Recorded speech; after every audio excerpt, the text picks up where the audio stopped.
We know his children and great-grandchildren are set for all time. Mm-hmm. He's in his late 70s. The whole point when he ran in 15 and 16, he stopped saying this.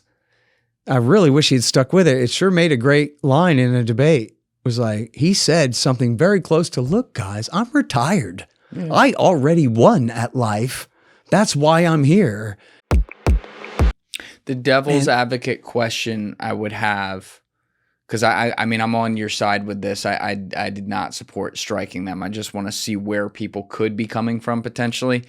If a regime like that, which regardless of some past where maybe they wanted to try to cozy up to us a couple times, if a regime like that does say death to America, that is totalitarian, that is not controlled by our CIA, is going to, enrich uranium and get up to a 60% level, who's to say that they won't, as a bargaining chip, who's to say they won't try to make the bargaining chip to 90%? Well, that's the whole point. Negotiate now before they do. As I said, this has been a latent deterrent all the time. Since 2005, they're saying, look at me. I know how to enrich uranium. Right? That's like, look at me. I have a bullet factory in my backyard. I also own firearms. So far, I haven't loaded any of my weapons. So you can have your inspectors hang around, but at some point, the point is you understand I'm asking you to not push me so far that I go ahead and start loading my guns and pointing them at you, right? That's the whole point. All of this is diplomacy from the beginning. So who's to say that they won't? I'm warning you, they might. They're warning you, they might. That's the whole point. Listen, guys, I was enriching up to 3.6%. Then I went up to 20 and I got a plausible deniability that's just for my cancer isotopes. And everybody knows we need that. But like, now here I am at 60. Would you please come and sit at the table and talk? That was what it was. If they wanted to go to 90 and make bombs, they could. If they wanted to make 90% and hold it and say, I could make a bomb out of this, they could have done that. They did not do that. So the question is, why stop at 60? What's the point of having 60% U-235 at all? Because it's a bargaining chip. It's simply a card to play in negotiations so they can negotiate it away. So why did we attack them? Why did Israel attack them? Israel attacked them because right now, everything's coming up, Benjamin Netanyahu. But we did support the attack with dropping bombs on Fortress and all that. Well, that was 2 weeks into the thing. And I believe that Donald Trump knew good and well that they were going to attack and gave them the green light to do it. Okay. So that counts. And which was a real betrayal of diplomacy at the time. Yeah. Now, Tucker Carlson's sources in the White House told him that's not true, that they were in the middle of negotiations. They had a scheduled meeting on Sunday, and the Israelis just did this and forced it on the administration. Forced it? Like, why did we back it up? That's what I want to know. Why, if they're breaking red lines, why is there no, like, they're Trump supposed to looks be a friend? weak. Trump looks weak. Of course. If Netanyahu's dragging him around. If he can deny he's dragging him around by saying, of course I told him to do it, then he saves more face that way. Or he gets to publicly excoriate him and say, you broke the red line. I'm going to go deal with Iran myself now and negotiate with them. Fuck you. Why does he do? That's a strong move. Why does he do that? He and the Republican Party still got to deal with the Israel lobby from here on out. It's a lot of money, He doesn't man. have to win another election. This is what I don't understand. Why He's does he a billionaire. have to He could finance the Republican Party himself with a new endowment for the next 50 years. Right. I mean, the New York Times said, digging through their things, that they said he had at least $4 billion. We know his children and great-grandchildren are set for all time. Mm-hmm. He's in his late 70s. The whole point when he ran in 15 and 16, he stopped saying this. I really wish he'd stuck with it. It sure made a great line in a debate. It was like, he said something very close to, look, guys, I'm retired. Yeah. I already won at life. That's why I'm here, is like as a charitable thing for my country. Yeah. So take control of this thing away from these kooks. And I don't have anything to gain from this. I don't care. So why does he care? What he should have done right then was just started writing checks. And I think what happened was he even said to AIPAC, I don't need your money. He was like, they said, oh my God, he's anti-Semitic because he's saying these Jews have money. When he's like at a meeting of the Republican Jewish Coalition or whatever it was, he's going, I don't need your stinking money. But then he realized real quick, the Republican Party does. You know, you got 435 House districts, 100 Senate seats to fight over. And you got all the state houses and state senates and the governorships and all of that. That's a lot of money. And you can't just make that big of a break. He's not willing to. And look, I'm the one who just said he's got billions. If anybody could or should, it would be him.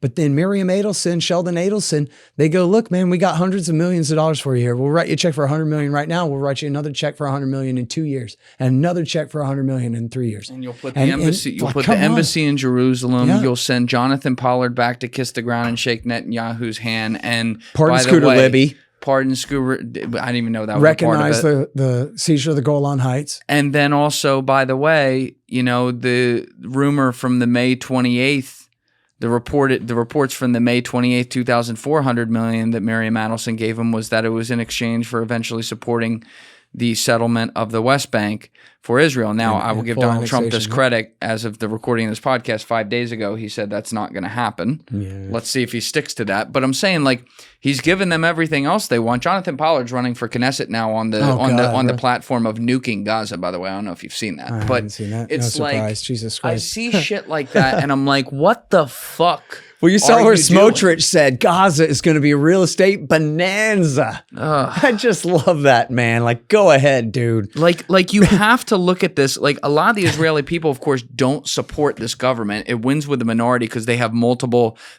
parties, and then the hardcore, hardline, like Orthodox communities support it. But you have to take them at their word when they say this out loud. When Ben Gvir says out loud over and over again, we're going to ethnically cleanse Gaza, get them out, bomb them till they're gone, total war. This is a guy who has a picture of Baruch Goldstein over his dining room table. I think he's fucking serious about it.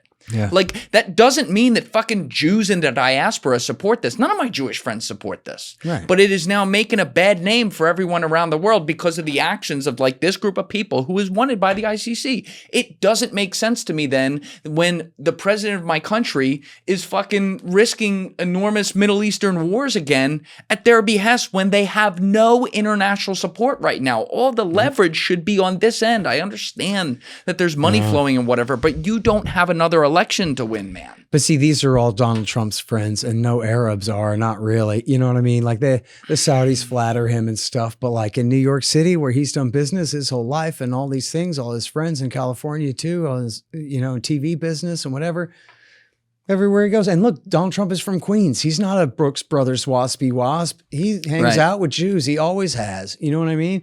So like, he just doesn't see the mileage in being on the other side of that. It just doesn't make sense at all. Yeah, but he's picking out the ones right now who are hardliners. A lot of them aren't hardliners. A lot of them don't like Netanyahu. Well, Netanyahu needs the hardliners, right? He had formed so many different coalitions.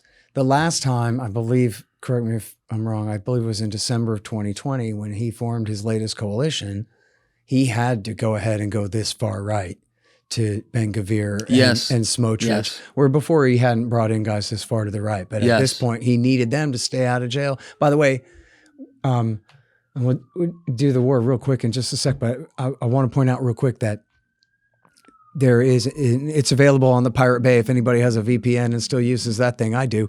It's called The BB Files. Oh, yeah. This great documentary. And essentially all it is it's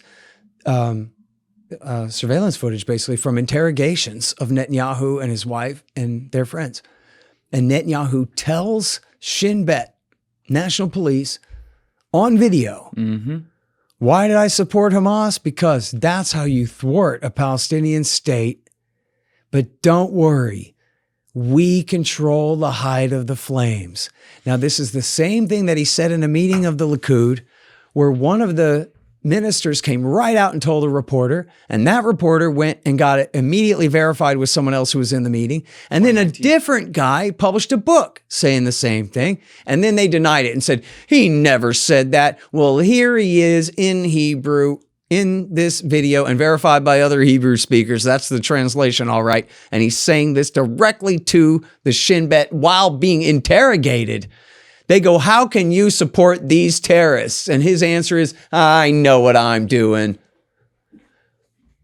crazy. That's the guy. And then their violence is the excuse for him to do anything since then. But now, so fast forwarding, because we can't spend, I don't think we got time to spend too much on, well, we'll see how it works. But let's fast forward through the horrific Gaza genocide that's happening now to just where we were in June. So Netanyahu is looking at it like everything's coming up Likud, right? He's kicked the crap out of Hezbollah in southern Lebanon. Nasrallah is dead. He bombed the crap out of them with airstrikes and with the pager attack, and so just severely crippled their power, destroyed, I guess, vast amounts of their weapon stocks and exhausted their missiles and whatever. So I don't know how you gauge it on a percentage chart, but Hezbollah's power has been severely diminished. Then their ally, Bashar al-Assad in Syria, is gone, replaced by Osama bin Laden's stepson. Crazy. Abu Muhammad al-Jawlani. That's only the slightest exaggeration. But he's like on stage with Petraeus doing like Q&As now. Are you fucking kidding me? And this is a guy who openly admitted to American government television, Frontline PBS, that he fought Americans in Mosul and Ramadi in Iraq War II. Dude, by the way, fully support, people in the UN walking out from a speech from Netanyahu. The fact that they didn't walk out from that guy's speech is fucking embarrassing. Seriously. And why does anybody support him? Because he kills Shiites for Israel. That's it. That's the only reason, Well, for the Saudis and the Turks, I guess, feel the same way. I have all the quotes in the book where the Saudis say, Prince Turkey, or I forgot which Turkey, Saudi prince says, Daesh, that is ISIS, is our response to your support for the Dawah.